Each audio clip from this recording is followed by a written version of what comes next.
Okay, we're back with Svali. If we have some time in the next half hour, I may take a call or two. 800-259-9231. That's 800-259-9231. And I know, Svali, I want to thank you for submitting to these interviews. On my website, I have a four-part series, the last part appearing tomorrow, regarding the Illuminati. Much of it centered on you. Some of it centered on things I learned years ago. All of it talking about this devastating, this crazy plan to really destroy our country. We're seeing it play out right now. And I want to thank you. I guess this final curtain on your public chapter of this part of your life is coming to a close. I know after this interview you don't want to grant anymore, and I can understand it's difficult, dangerous.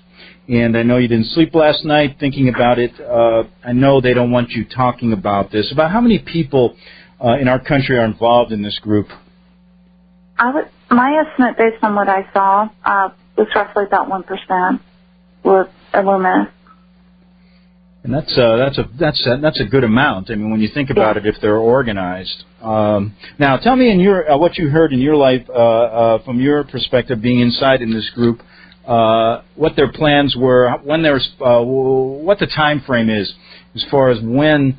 They are planning to pull the curtain down on America, the military state, the rest of the things that we talk about daily. Go ahead.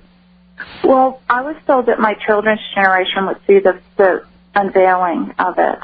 I was told that I would be alive during it, but it would be when they come into their prime. So I was told that roughly within the next 50 years that this would happen. Actually, in the next 45 years or less. Their goal is to dominate the world. I mean, and when you think about it, it's being done through financial means, to controlling finances, the media, government, and education. Those were the four primary areas that they sought to control. And right, and I guess I can ask you, it isn't most of these people that are in our government right now, along with some of our high-powered media people, are all involved in the same plan, aren't they? Yeah, to varying degrees, yeah. And you know something, you talked about this about the financial collapse they had planned. I know that you'd mentioned it, and you said it would make the Great Depression look like a Sunday picnic. Yeah. Tell us about what you heard about that. Well, it's just in leadership they would talk about that. I mean, it's all been planned out, and they would be manipulating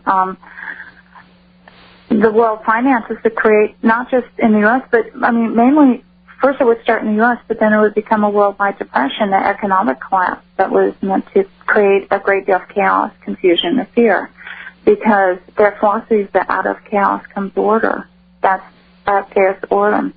And so they would do it through finances, because they know that if people feel that they're losing their money, they'll panic. And as a result of the depression or the financial collapse, then what was going to occur next would be, I was told, mass riots, looting, people, panicking because they didn't have enough money to live on, and then things would, crime and violence would increase too, and then the military would step in. The government would then bring in military control and enact all kinds of rulings for crowd control, and at that point, soon thereafter, it would just become open.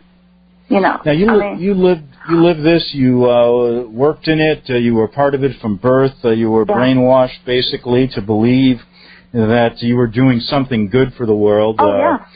And what did they feel about people like me from middle class background, many millions of people just like me? How did they view the masses? How did you talk about them? Well, they view the masses as sheep. The Illuminati believe that they are in the intelligentsia of the world. In fact, they very much follow Plato's philosophy, in which the ruling class rules because they're in the intelligent, and those who need leadership, they used to call them sheep.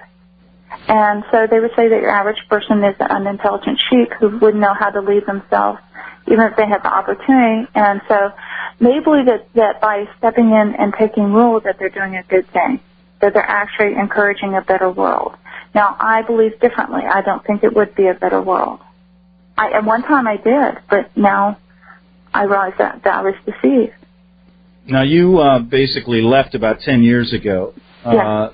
you just couldn't take it anymore. Tell us what went through your mind, how you finally left, and how you were threatened, perhaps almost killed by them, but survived and now living a completely different life. Yeah, well, I couldn't take it anymore because these people, the higher up you go in the group, the less pleasant the people are, in my opinion.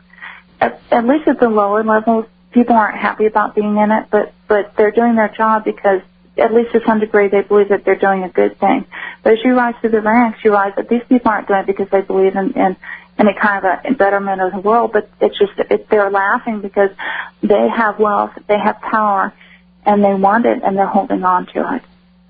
And I bet even these mid-level, if a lot of these mid-level people would leave like you, perhaps they wouldn't have as big a stranglehold as they have on most every element of our society now. It's incredible, down to, even these peace groups, have been infiltrated by people that, it's just absurd. I'm just watching my country, and I wake up every day wondering, my God, is there really a hope? I guess a lot of these mid-level people don't leave because of the money, correct? Because of the money, because of the power. Everyone has a hook, and they know that. And so there's different things that hold people. For a lot of people, it's because everyone in their entire family's in it. To leave the group, you're giving up your money, you're giving up your family, your mother, your brothers, your sisters, your aunts, your uncles, your cousins, your best friends. All of my best friends were in it, too. I was literally surrounded by people who. You come from a multimillionaire family, correct? Yes, yeah.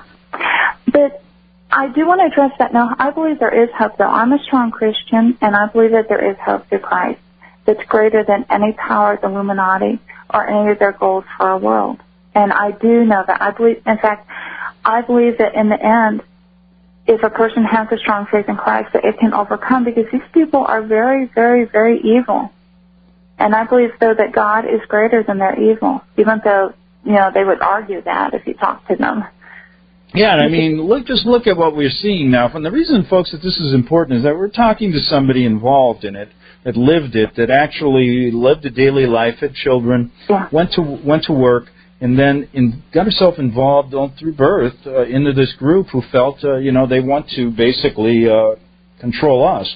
Now, one of the things that I find interesting is that the involvement here, most people just, they view it kind of like a TV show. They really don't believe it. They do believe it, but when it confronts them basically, when you look them in the eye, that really changes the whole thing. And what I mean changes it, it brings it to reality. And the reality is, folks, we need to have people come like you talk about it so that we can deal with the problem. We have to change the mindset of Americans. They are too naive.